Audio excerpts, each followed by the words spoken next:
د خوست ښاروالۍ له لوري ښار کې د 18.3 میلیونه افغانۍ په ارزښت دوه پروژې چې سړک او لښتي پکې شامل دي پیل شوې.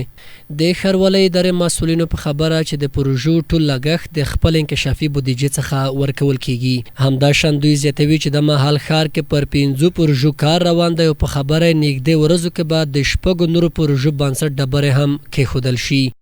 نن ورځ چې کومه افتتاح وشوله په دې کې دوه پروژې وې چې 12 میلیونه بنه 5 میلیونه تقریبا 18 میلیونه ته رسیږي.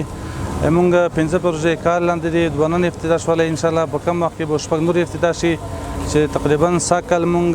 12 پروژې په پلان کې نیولې، خو ان شاء الله الله تعالی ته امید شته چې کال خیره پورې به ټولې تکمیلېږي. خوست والي عبدالقیوم روحاني ویل چې ټولو ادارو کې ولسي ستونزو ته پر وخت ځواب ویل شوی او زیاته کړه چې د ادارو ترمنځ شته همغږي د رغنیزو پروژو په تطبیق کې رغنده رول لري. چې هر هغه څه چې ستاسو حق دی، ستاسو حق بیخي ډېر دی په موږ باندې، الله تعالی دې موږ ته توفیق راکړي چې ستاسو حق ادا کړو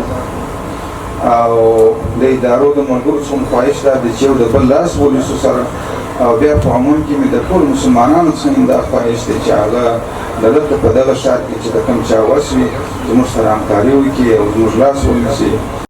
د دغه پروژې تطبیق کوونکي شرکت مسؤلین بیا د پروژو کارونو د کیفیت په برخه کې ښاریانو ته ډاډ ورکوي او زیاتوي چې ټولې چارې به د پروپوزل مطابق بشپړې کړي. دا پروژې چې دي خوست ښار د پر ډېرې مهمې دي ځکه چې د سړکونه چې دي دا خپله داسې دي لکه په وجود کې د وینې رګونه، نو چې وجود کې وینې راک صحیح نه وي هغه وجود نورمال نه وي، نو د په خاطر دا سړکونه چې جوړ شي یا دا پروژې چې تکمیل شي خوست ښار به ډېر پراختیا ورسره پیدا کړي، خلکو ته به ډېر سخت سهولتونه وي. بلخوا ښاریان ښار کې د ښاروالۍ له لوري روان رغنیز کارونه د ستایلو وړ بولي او د پروژو په تطبیق کې د کارونو پر کیفیت ټینګار کوي. نن ډېر د خوشحالۍ احساس کوم چې نن د سړک پرانیسته وشوه، مخکې به دا سړک نه و جوړ، ډېر به د خلکو لپاره ډېر ستونزې جوړولې، ډېر رش به و. دی نه موږ دا تمه لرو، دا غوښتنه د موږ ده چې موږ ته باید د سکورینه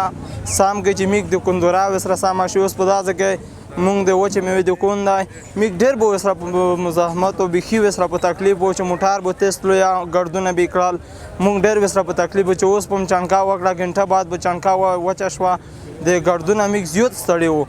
روان کال خوست ښاروالي د 390 میلیونه افغانۍ په ارزښت د 12 لویو او وړو پروژو پلان لري چې یو شمېر بشپړې پر ځینو یې کار روان دی او ځینې نورې به په نږدې راتلونکي کې پیل شي.